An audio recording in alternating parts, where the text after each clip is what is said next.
So when you think about people who have disrupted industries, you may think about people like the founders of Uber or Airbnb, but I bet you after listening to today's interview, you are going to think of a gentleman named Tyler Cauble. Now, if you have not heard of Tyler, then you will be glad that you heard about him here because I think you're going to get to know his name better and better over the years for being an influencer in the real estate space. So Tyler is someone who at the young age of 26 has totally disrupted the way that commercial real estate is done in the Nashville market. And he's somebody who I met a couple years ago. I was part of a high-level mastermind called the Quantum Leap Mastermind. And so if any of you listening are fans of Hal Elrod or the Miracle Morning, then that is his high-level mastermind group. And Tyler and I spent a year in that together, and we were actually in a small group, accountability group. And Tyler is somebody who helped me kick the habit of hitting the snooze button. So that was one of my goals for the year. I mean, lofty goal. I probably should have set something that would make me more money given what we invested for the group, but it was a habit I wanted to kick. And so one of the things he helped hold me accountable to was if I ever hit snooze, I was going to pay a certain charity called the Front Row Foundation that we were all supporting $100. And it's a great charity, but I didn't want to give it $365,000. At least I wasn't ready for that year. And so it only took one time hitting snooze and then having to report back into Tyler and our group that I had done it. And I kicked that habit forever. So that is a total side note. But back to Tyler. Tyler is somebody who over the course of the year, as I got to know him better, I was always just really impressed with, he has kind of a quiet strength, but people who know him love him, and he's amazing at building relationships. He has an incredible presence. When he walks in a room, you automatically notice him, but he was always extremely innovative with investing in his business and thinking about different ways that he could stand out in the commercial real estate scene in Nashville, which, like most second and first tier markets, is very competitive. And so I wanted to bring Tyler on today because I saw him doing things in his business that were unique, that were elevating his brand, and that were helping him get better results in his business in less time. And so Tyler, just a little bit of background on him. He's actually been in the Nashville real estate scene since 21. So all of this has happened in 5 years, but he is now the president of two different real estate companies. One is the Cauble Group and the other is Parasol Property Management. He's also the author of a best-selling book called Open for Business, The Insider's Guide to Leasing Commercial Real Estate. He's been featured in Forbes for his presence on Instagram. He's also been featured in Real Producers Magazine, which is a top real estate publication. And so there's just so much that he's done in such a short amount of time. And there's a few things that I think you'll really, really benefit from learning in this interview. I learned a ton from him. A couple that stand out to me are, one, how he used Instagram to close over $1 million of business just 2 weeks ago. That one blew my mind. It was amazing. Two, you're going to learn his tips and tricks for what he has done to become just one of the best known commercial agents in such a short amount of time in Nashville. And I think one thing that really was fascinating to me is his old boss told him that if he was focused on things like Instagram and social media, that he would never be successful. And that business is done the old way, and going out and building relationships one-on-one and knocking on doors.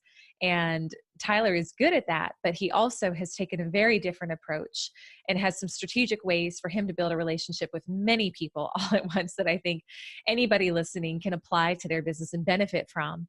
And he's going to share his top tips for building an influential personal brand, things like how to position your photography, how to host networking events, how to treat your clients well, how to follow up. And there's just so much good in here. And this was one where I felt like, wow, there's a lot of actionable takeaways that anybody could implement, whether they're somebody who's in financial services or in real estate, or maybe you're an author or a speaker and you're looking to elevate your brand on a global level. So there's amazing takeaways in here for anybody who's looking to build high-level business relationships in less time. And I really enjoyed this one, and I think you will too.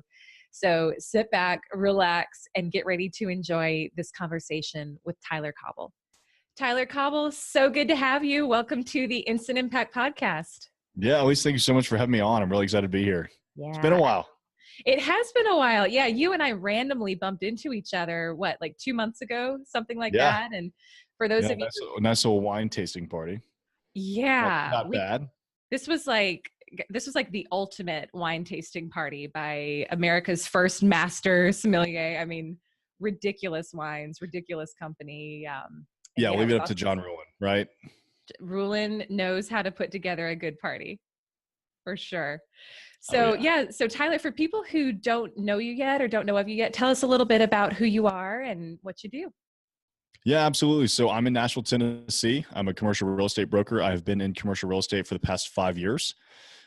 Started out in sales before that, worked with a little company called Cutco, very similar to, I've got a bunch of friends that sold books, sold knives.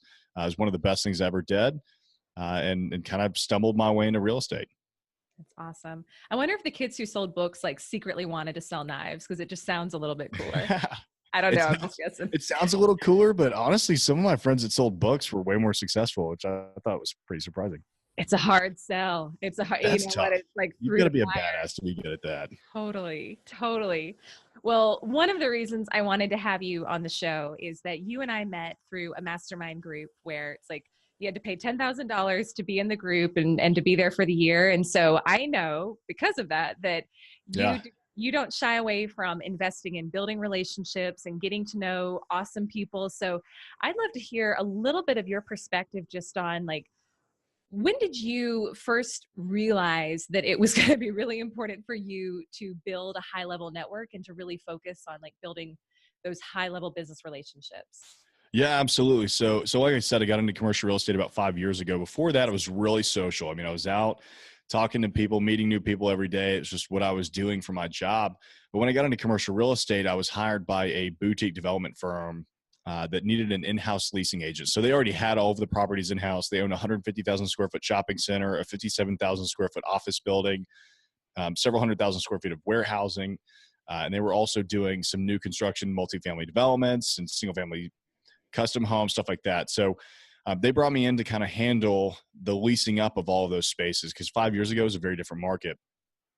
Well, I pretty much focused on just those properties for 2 years and didn't really get out a whole lot, just kind of worked on those properties and leased them up, worked myself out of a job and realized, okay, well, I don't have any other product to sell because I haven't been working on my pipeline, haven't been meeting anybody else.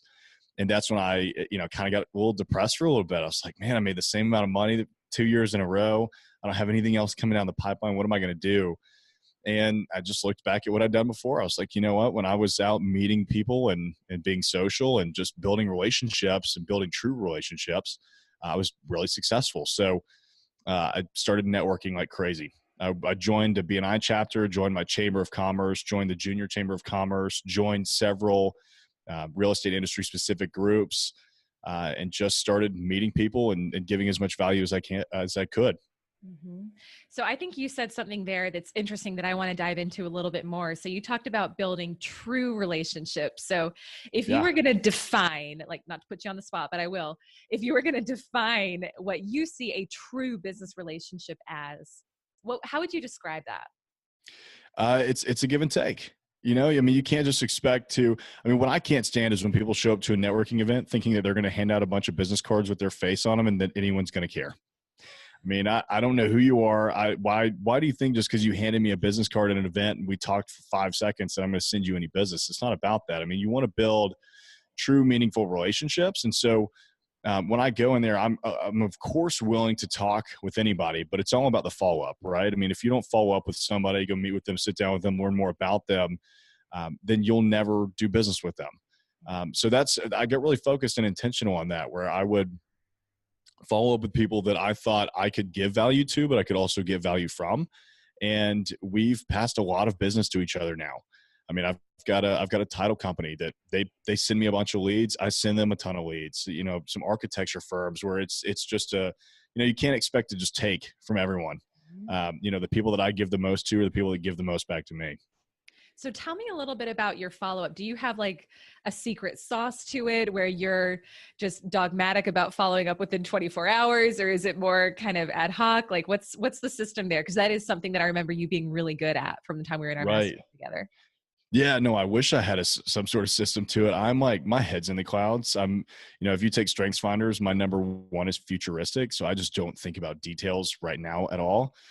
So I'm currently going through the process of hiring somebody to help me with that. But no, it could be 24 hours. It could be 48 hours. It could be 3 weeks. It would just kind of depend on, oh, hey, I found this business card in my This pants. is terrible advice for follow-up, by the way. Yeah, this is terrible advice. But the point is that I would do it. Even if I found the card 3 weeks later, I'd be like, hey, Tyler Cauble, I don't know if you remember me. We met at the so-and-so event, and I would love to take you out for lunch and just hear more about what y'all have going on. Yeah. Because, I mean, it's never too late to at least reach out and just try and have lunch or a conversation with someone. I think that's a good point, because I think a lot of people, and I know I felt like this in the past, where I do find that business card 3 weeks or a month later, and there's almost this feeling of shame, like, oh man, I should have done it. Now I'm in the doghouse. I'm just not going to do it. But I bet you've gotten a lot of good opportunities from that follow-up that happened maybe later than you originally intended it to. Yeah, absolutely. I mean, commercial real estate brokerage is a very old school game. The average commercial real estate broker is 53 years old. Which is more than twice my age. So, you've got to be a little innovative, be on your toes. And a lot of them think that, oh, well, if I just do good work, I'll get more business. And that's the opposite of the way that I've ever approached things. Like, yeah, of course we got to do good work, but let's go get some business. And so, I didn't really have any competition when I was out networking. And a lot of people are that way. I mean, if you're intentional and you follow up and you actually go out and meet people and talk to people and you again build those relationships, the business is yours. Totally. And that's one of the reasons too, I wanted to have you on here, because how old are you? 26? Is that? Yeah, 26. You're 26. You've built a massive real estate business in Nashville. I mean, you were featured in Real Producers, which is awesome. And I know a big honor. Yeah. And you've done so much in a relatively short amount of time. So there's a couple specific ways that you've kind of become known and network that I want to find out about and just hear more from you. So I know one of the things that you used to talk about a lot when we were in our mastermind group together was like putting on live events locally. So can you tell us a little bit about like your approach to that? Any tips, any tricks, who you think it's good for, who you think it's not good for? Like, I'd love to hear a little bit more about that. Yeah, I mean, they're pretty much good for everybody. I mean, even if you are a horrible public speaker, you should still get up and be in front of people, because you may stumble over your words, and you're not going to make a phenomenal impression, but you're still going to be seen as an authority in that field. So yeah, I love getting up and going to the chamber and giving talks, whether that's a market update or whether we're just talking to business owners, in some sort of growth setting where it's, hey, look, you're growing a business. Here's the 5 things that you need to know about, leasing commercial real estate or opening an office, or, the 3 pitfalls you've got to avoid when opening a business. I love just getting out and talking about that kind of stuff, because I can't stand making cold calls. I intentionally built my business around not making cold calls.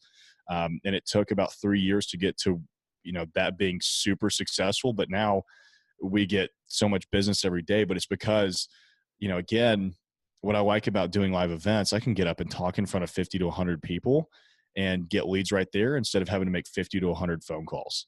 Amen. And so I think live events, they're huge because, first of all, it's a money-making opportunity. I can take books and sell them there, or we could just give them out.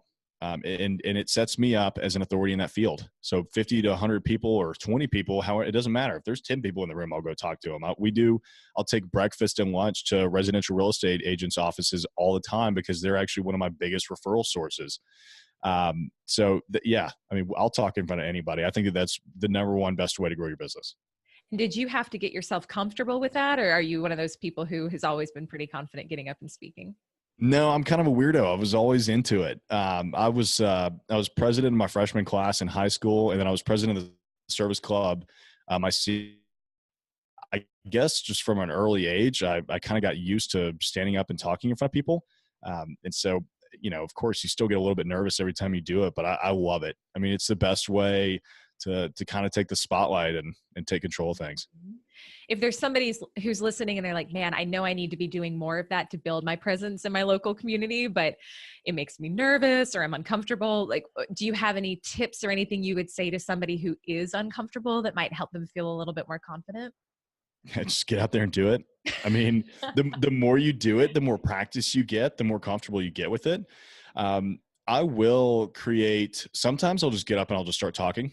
But especially if we're just doing some sort of commercial real estate thing, 'cause again, I've been in it for 5 years. I know it really well to where I can get up and just start talking. Sometimes I'll prepare some bullet points ahead of time. Sometimes I'll put a presentation together. I love visual aids when I'm giving a talk because, you know, I think people just get really bored. I mean, spend some money on putting a PowerPoint together.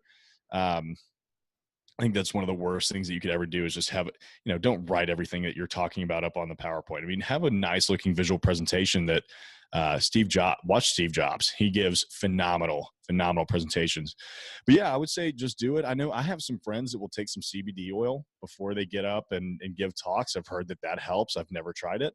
And then I'll also put some prompt cards together so that I know, okay, well, here's the things that I've got to cover, make sure that I get covered. But yeah, I mean, I think honestly, nothing beats just getting out there and doing it. Just doing it. Yeah. Well, and I think the other thing, people never realize too how nervous you are. No one ever really notices that unless you're like ridiculously nervous. Like you think about it because you're the one that's doing it, but everybody out there is like, no one else paid any attention. Well, and I think that's the big thing is like, even if you are ridiculously nervous, when you're speaking, people are half of them like aren't even paying attention. Half of them are thinking about their personal problems, and maybe like 1 out of 4 is paying you attention. So that's one thing that's helped me over the years is realizing that nobody's really thinking about me anyway, because they're all too busy thinking about themselves, which is a little sad at first. And then it's very liberating because then you just do whatever you want. It doesn't really matter. But I think really care. Like on top of that too, you can host a local event and you don't have to speak necessarily at it. So like you could host a local mixer or cocktail or whatever, mix and mingle. And you could greet people. Like I think there's so much power in being the host of an event. And I know you do a lot of those like in your community, but it doesn't even, I think speaking gives you an advantage. And I think that you'll get better impact out of it faster. But if it's something that is just terrifying to someone to think about speaking at an event, they could just host one, but not necessarily get up and speak.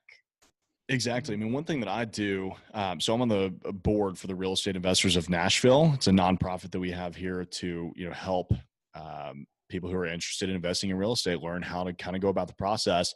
And one of the events that I do is on the first and third Tuesday of every month, where I'll bring out some other expert on commercial real estate, and we'll set up and kind of have a fireside chat interview. And so I don't really have to prepare anything. I don't have to really think about it. I mean, the first couple of times I did it, I actually prepared questions, but now it's so second nature because I've done so many of them. I'll just show up and go, okay, we had one this past Tuesday night. We were talking with an attorney about opportunity zones and 1031 exchanges and how opportunity zones are going to affect the 1031 exchange in real estate investing. And, that's a topic I'm interested in, but he was a phenomenal speaker and got up there and we just kind of had a little back and forth banter. But that also makes you as the interviewer look great because you're bringing somebody that's of high value to that group. So they automatically associate you with that value. Yes. And that it's so funny that you say that. So first of all, I have no idea what you just said about the 1031 stuff. Like that totally over my head, but real estate lingo. You lost me there. However, what I did get is what you said about just even being the interviewer is so powerful. And one of our clients is Lewis Howes, who some of my listeners will know, some won't, but he's built a phenomenal brand just from interviewing other people. And I think there's so much power in that. And it's a strategic way to build your network, right? Because you invite the people who you want to get to know, I'm assuming, to these fireside chats and who you want, and it helps them and it elevates their brand and it's like access and it's just all good things. Exactly. Yeah. I mean, sometimes it's a little self-serving. Like I wanted to talk about development, real estate development. Well, of course I brought out a developer that I wanted to do business with and interviewed him in front of a bunch of people. And so, yeah, I mean, it's a great way for you to build your platform, not only with the audience, but with whoever you're interviewing, because now he shows up and he goes, okay, well, this guy must actually know what he's talking about because we're in a room full of 50 people that want to hear him interview me.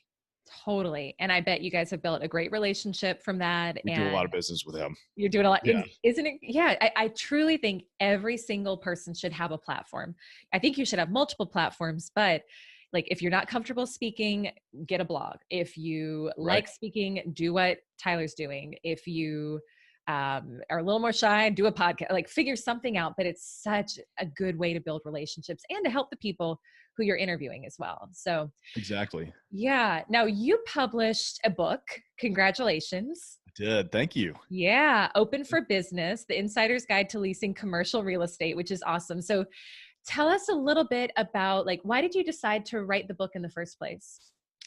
Yeah. So when you get into commercial real estate, a lot of people like to find a very specific niche, to the point where it's like, I do single tenant net leases, which would basically be like, I put McDonald's and Arby's and Hardee's into that one building that they occupy. Or, hey, I just do office tenant rep. Like, I only help people find space for their office, for their business. And that to me just seemed really boring. I didn't want to focus on the exact same thing day in and day out, because I'd come from a boutique development firm. So we had worked on office, retail, industrial, Airbnb, multifamily. I mean, you name it, we'd been working on it. So I kind of decided to specialize in small business, just because I find entrepreneurs and the entrepreneurial spirit very entertaining and interesting, because it shows itself in so many different ways across different people. And because of that, I started working with, I started focusing on that group and small business owners. And what I found was that a lot of them just had no idea what they were doing when it came to leasing commercial real estate, because it is a completely different beast than, that apartment that you rented when you were in college, where you just signed up and that was it. There was no negotiating. There was no back and forth. I mean, everything in a commercial lease is negotiable, and the landlords don't have to look out for your best interest. So they can really, really be, these businesses can really be taken advantage of. We had one client that before she hired us, she spent $100,000 building out a luxury spa in a rural blue collar part of town, because it was next to her medical practice. And she thought it'd be convenient for her to go over there and just do Botox whenever she wanted to, because she didn't have to have a doctor on staff. Well, of course, that's a terrible decision. I mean, you're out in the middle of nowhere. No one out there is going to want to go to a luxury spa. So we had to close that down. She lost that $100,000 that she invested in that space, brought her to a nice part of town. She ended up having to spend another $200,000 to build it out the right way, because it wasn't built out right. It was pretty bad. She got taken advantage of by her contractor, but now she's a very successful luxury spa because she's in the part of town that she needs to be in. She did everything right. She had a business coach. She had the right contractor. She had the right broker. I mean, we made sure she was taken care of. Mm-hmm. So I wrote it for people like her so that doesn't ever happen again. So one thing that I want to point out there, because that's such a powerful story, and I know like just knowing you and having spent time with you for a year, like you're all about service and just helping the people around you. One thing that I want to pull out of that story, just from like a personal branding standpoint, is what I heard you say is you kind of figured out what your niche was going to be and what you were going to be known for, like working with the small businesses. Tell me too about how do you feel like that's impacted your business, like being the author of a book? Because I think there's a lot of people who are listening they want to write a book. They think it would help elevate their brand, but they're like, it feels like a lot of work. I don't know. So tell us just about how has it impacted your business and your relationships to be an author?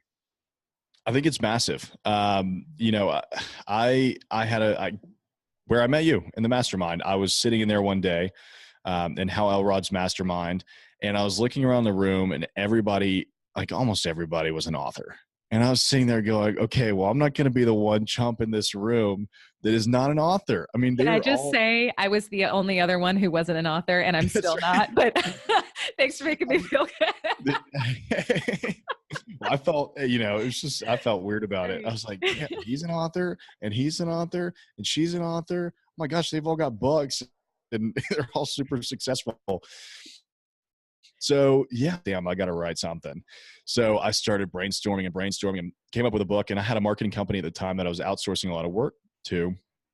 And I was talking to them, and the owner of that marketing company, I should have fired them right then. She looked at me and she goes, nobody's writing books. They're not effective anymore because, there's just too much out there and all this kind of stuff. And I kind of just blew it off. I didn't really think I should have fired her right there. I was like, that's the stupidest thought process I've ever heard. Because no one else had written a book on leasing commercial real estate for business owners. So I had found a niche on that.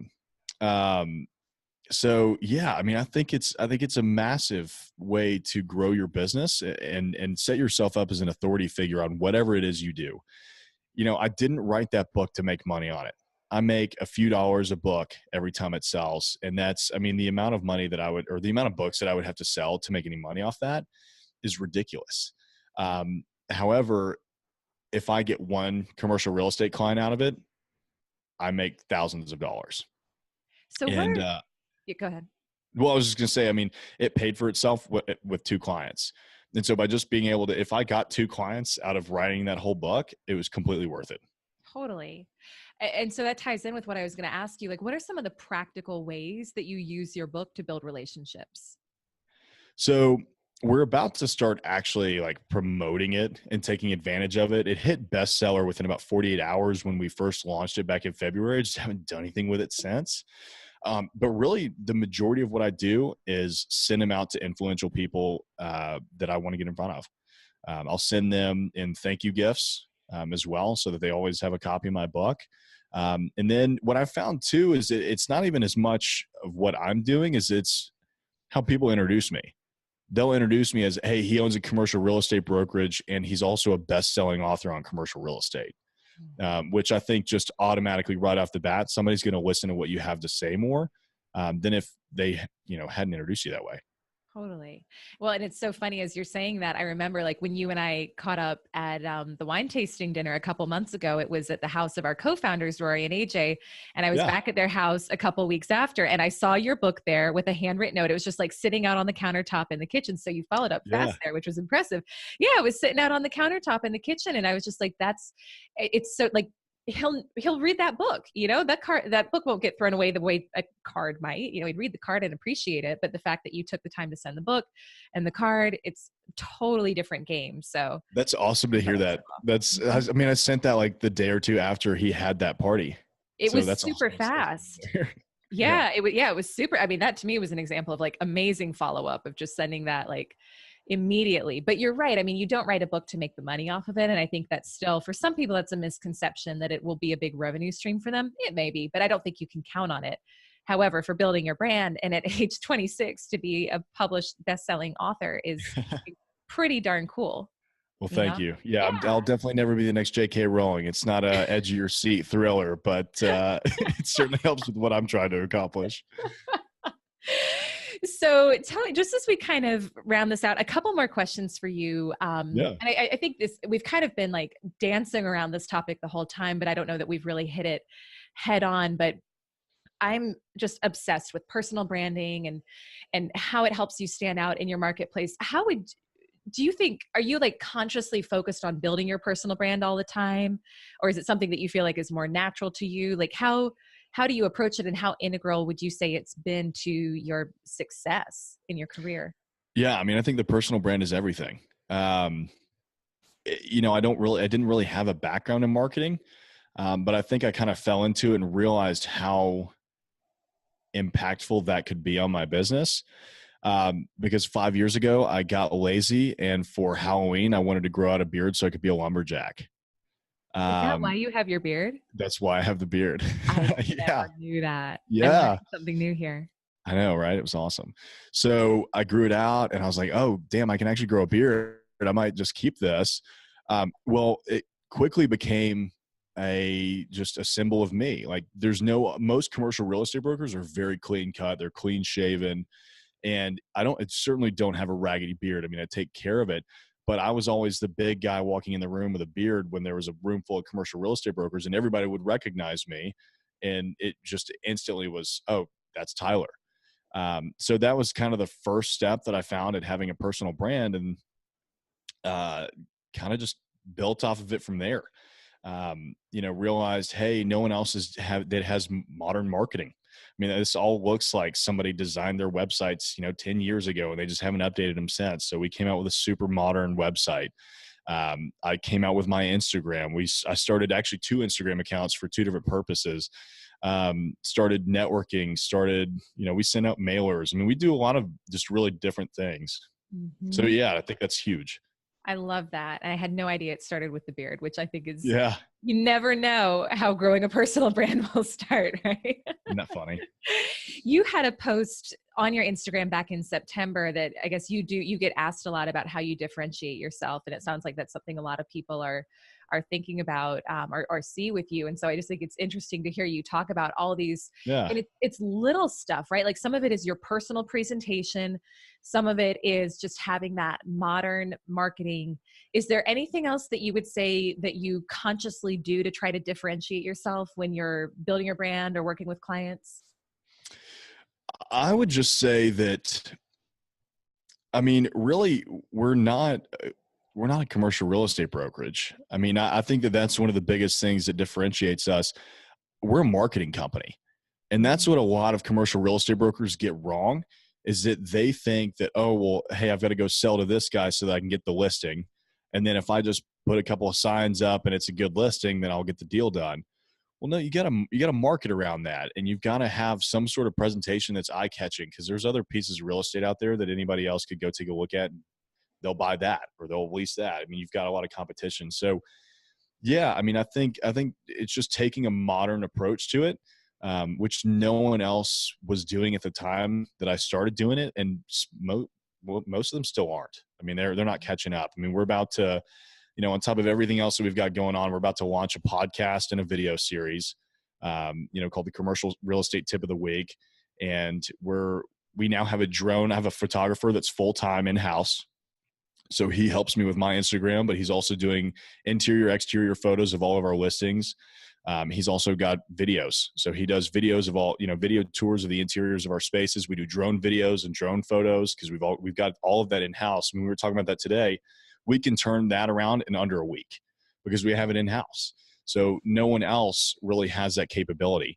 And because of the way that we are integrated within the small business community, we're dealing directly with the businesses instead of having to go through brokers. So, it's just, we do things very differently, I guess is kind of, the point that I'm trying to make.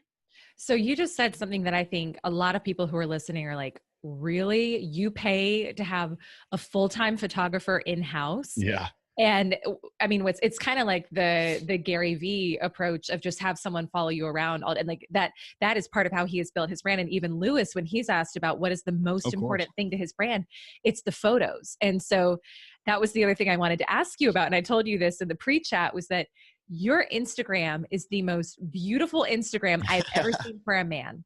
So I want you to so tell us a little bit, and I want you to speak to everyone, but think specifically for like our male listeners here. Yeah. Maybe a two-part question. One about why do you think it's worth it to invest in having a full-time photographer? And then two, tell us about Instagram tips and tricks that you would recommend. Sure. Well, so I mean, even though I'm a millennial, I didn't really grow up using Instagram. I mean, to me, sharing pictures of myself was just a really weird thing. I was like, who the hell would want to look at pictures of me? Like, that's so weird. Lots of people, apparently. Yeah, apparently a lot of people do, I guess. But I've always been kind of more of a private person, even though I've got this personal brand and business and all that kind of stuff that I do go out and I do share parts of me now. But I mean, I have a personal Instagram that most people won't find because it has 400 followers on it, and that's the one that I've had for years. I just never really posted on it because I just thought it was weird. But it was kind of around the time that I started saying, okay, well, if I'm not going to go out and hunt, I need to have so many fishing lines out there that, I'm constantly catching fish. And so, just started taking pictures and sharing a bit behind the scenes, because that's what a lot of people get wrong on Instagram is they think, oh, well, we just need to show activity. Oh, we sold this house, just listed this house. We're having an open house here. We're having this, we're having that. And no one cares. No one cares to see any of that. I don't get on Instagram for you to advertise your BS to me. I mean, that's annoying to look at. So I decided to take the approach. It's kind of the Gary V, Grant Cardone, Lewis Howes approach where, hey, I'm just going to show you guys what it's like day to day being an entrepreneur and being a commercial real estate broker.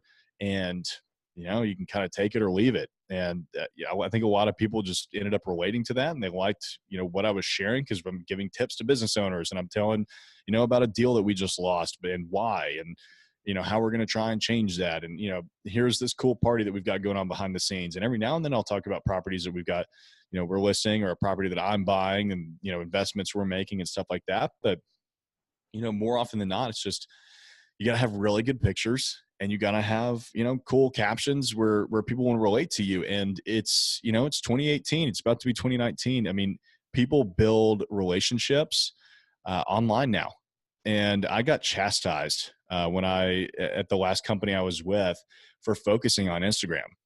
The owner of the company was like, why would you even waste your time on the internet? No one's ever going to buy commercial real estate from you. This is a relationship game. And I said, all right, that's fine. I mean, you don't have to really believe me, but I'm just going to go out and give this a shot. And yeah, I mean, I'm building a relationship with my audience every day. They get to see a little piece of me and a little behind the scenes, and hey, here's what's going on. And so they feel like they get to know me. I mean, people run into me when I'm out all the time, and that's weird. People coming up and asking me, hey, are you the guy on Instagram? But because of that, I mean, we closed $1.5 million deal 2 weeks ago that was 100% through Instagram. Nice. So, if you're not using Instagram for your business to build yourself as an authority, people go and look at my, I'll send them to my Instagram. If they're like, hey, how do you do things? Who are you and why should we list a property with you? I'm like, well, here's my website. Here's my Instagram. Here's the link to my book. So you can see I'm a bestseller. I mean, we know what we're talking about. Just sets you up as an authority.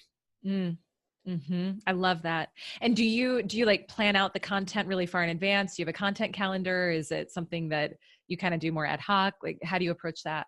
No, I've been really good at just shooting from the hip when it comes to that. We've actually just hired a social media management company that's going to help us because, Cody's a phenomenal photographer, but it's still a couple of guys that don't have social media experience that are running this. So they're going to kind of help us determine, hey, these are the photos we should probably share today based on what you guys have going on. And then they'll be like, Tyler, write something about how your day went, or write about a deal that so I'm still going to be handling it and messaging it and, commenting on everything, but they're just going to help me like determine where to post and what to post and stuff like that. So we're going to get a little bit better about it. I mean, that was what was weird to me too, is that we've grown it to where it is, just kind of slapping, some noodles against the wall, I guess.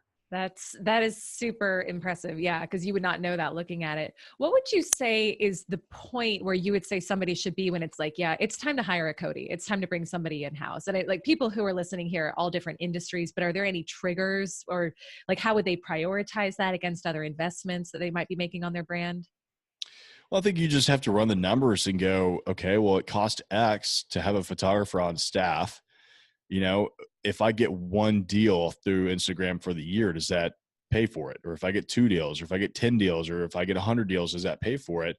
And yeah, I mean, I think you certainly shouldn't start off that way unless you have enough money to really do it right. But, iPhones take phenomenal pictures. So if you can get a friend to take some good photos of you when you're out and about on town, or checking out some new restaurant, or, hey, here's me behind the scenes getting interviewed on a podcast with Elyse, stuff like that. Like, it's good for your brand, by the way. Yeah, right. It's perfect. It's huge. So yeah, I mean, that's the way I started out. It wasn't, of course I was never big into selfies, so I didn't really post any selfies. It was just, pictures of me and friends, and, or me behind the scenes doing this work, or whatever. And so, yeah, I mean, I think, with that one deal, I justified having him on. That's so awesome. it was, hopefully we start getting more of that. We've had several deals that have come through Instagram, and, I can only see more coming that way. I mean, especially if you're in business to business, it's a great way to get directly to business owners. A lot of people don't think that. A lot of small business owners are the ones that are operating their own Instagram account. So if you message them, it's probably the owner that's going to be messaging you back. That's a really good point. That's a really good point. And that does bring up one other question for me. Do you have are you sending DMs to your target prospects on a regular basis, or what's your approach to using DMs to connect with potential clients? Yeah. Sometimes I will.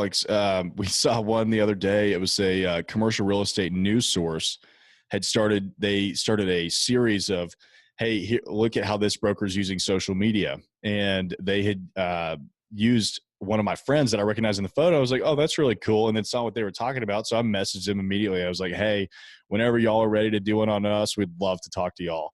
and got a message back in like 5 minutes. They're like, "We love your Instagram. We'll be in touch." That's And so awesome. it's that kind of stuff that, yeah, I mean, you're talking to a human. I mean, more, the chance is good that that's the business owner that's behind the scenes. So Right. Yeah, send the totally. message. So anything else that you would say, just kind of final question here for people who are listening who want to build their personal brand, build high level relationships, any other words of advice or wisdom that you would share that I haven't asked you about? I would just say, get out there and do it.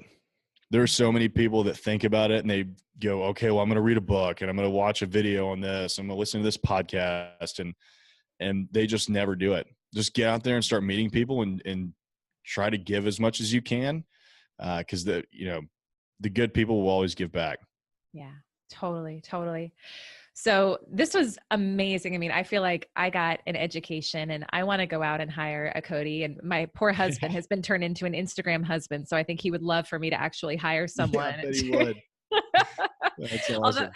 I work from home, so it'd be weird if they were like just sitting in my house with me all day taking photos, but we'll figure that part That's out. But awesome. so I know you've got, tell people a little bit if they want to get your book, how they can do that, and Yeah. then also where people can connect with you.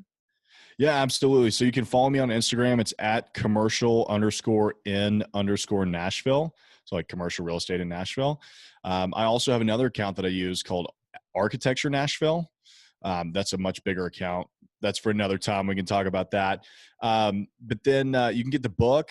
Actually, for all of the listeners for your show, Elyse, I'm going to give them a free copy of the book. If they want to go to openforbusinessbook.com, you can get a free copy of the book there.